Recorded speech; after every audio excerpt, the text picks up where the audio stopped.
Hello everyone, my name is Marcus G. Welcome to my channel. Before starting the video, please go ahead and hit the subscribe button, and give this video a like up.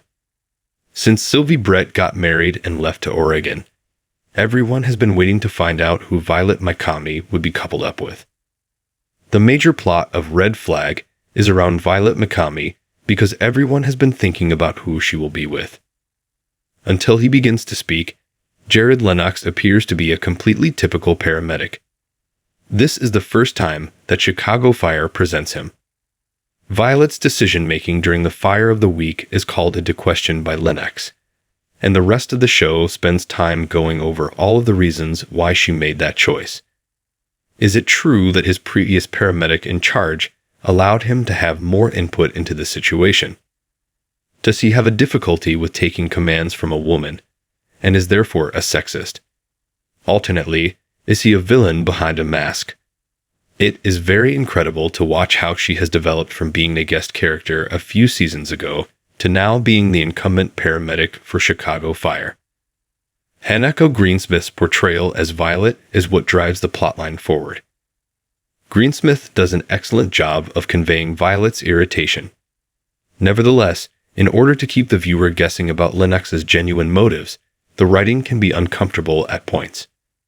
For instance, Violet and Stella Kidd's hypothesis that Lennox might be sexist seems like a significant leap to make, solely due to the fact that Lennox's previous personal information coordinator was a male. There is also the possibility that he is nothing more than a jerk, which turns out to be the eventual outcome. As a result of the fact that 51 has always done things in its own unique manner, they frequently find themselves in disagreement with other members of the department. Lennox's behavior is problematic since he chooses to make complaints, including one against Violet, after only one shift on the job. This is the point at which the situation becomes problematic. And in addition to that, it poses yet another issue for the show, which is that viewers have already witnessed 51 taking action to defend itself. This time, what is going to make it feel different than the last? However, if nothing else, this will result in Greensmith receiving more screen time, and Wissam Quiche is a really decent addition to the show, to the extent that he is allowed to remain on it for the foreseeable future. Kelly Severide's status as an action hero is yet another concept that fans of Chicago Fire will be familiar with. The fan-favorite character played by Taylor Kinney frequently finds himself in precarious situations, whether he is attempting to protect himself or another individual. In the episode Red Flag, he takes on the role of bodyguard for a young woman named Maya. This occurs after he discovers that the money discovered at the scene of the fire was cash that Maya had been hoarding for a particularly dangerous organization known as GK-13. It should come as no surprise that the villains want their currency back, and for the entirety of the episode, Severide does everything in his power to ensure that Maya remains safe. Despite the attempts of several overzealous Chicago police officers, he protects her from a drive-by gunshot which was committed.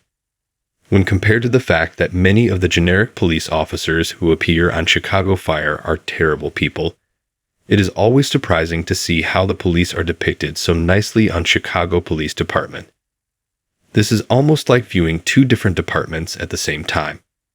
For the purpose of this subplot, it is necessary to discover the location of the remaining funds and to prevent them from falling into the wrong hands. Eventually, Severide finds out that Maya's grandmother was aware of the stash from the beginning, and she reveals to him that she used a portion of the monies to save her grandson and to move the entire family out of Chicago. In a shocking turn of events, the final report on the arson claims that the money that was missing has been taken, and that Maya and her family have vanished. This is Severide doing the right thing even if it's in a gray area, which is one of his distinguishing attributes. As a result, it should not come as a surprise that Kinney is spot on with his performance. However, the events that take place in Red Flag are essentially Wednesdays for Kelly Severide. Even while it is exhilarating, it is not anything that is out of the ordinary. In spite of the fact that Red Flag sets up the conflict between Lennox and paramedic Chief Robinson and Firehouse 51, this is not the only plotline that is advanced by the episode. As Chicago Fire continues to develop Ritter, Darren Ritter is introduced to a new love interest. However, the writing in this instance is clumsy in order to extend the storyline. Throughout the entirety of the episode, the audience is under the impression that a firefighter who is filling in for Gibson may be homophobic. However, when the two individuals finally catch up with one another at Molly's, the public realizes that this notion is completely unfounded.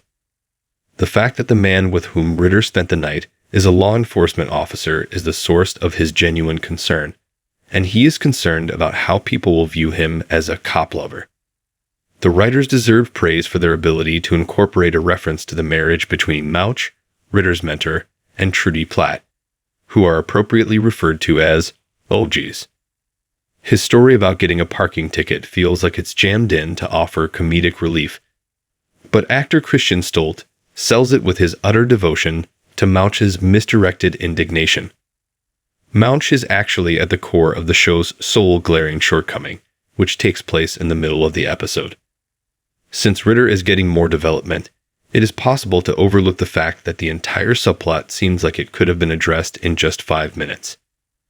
As a result of Alberta Rosen's departure from his role as Blake Gallo, and as Violet's plot is now centered on her promotion and whatever her new partner turns out to be, Ritter is in need of something to do. He is a character that is not appreciated enough and still has a great deal of promise. The song Red Flag prepares him for something else.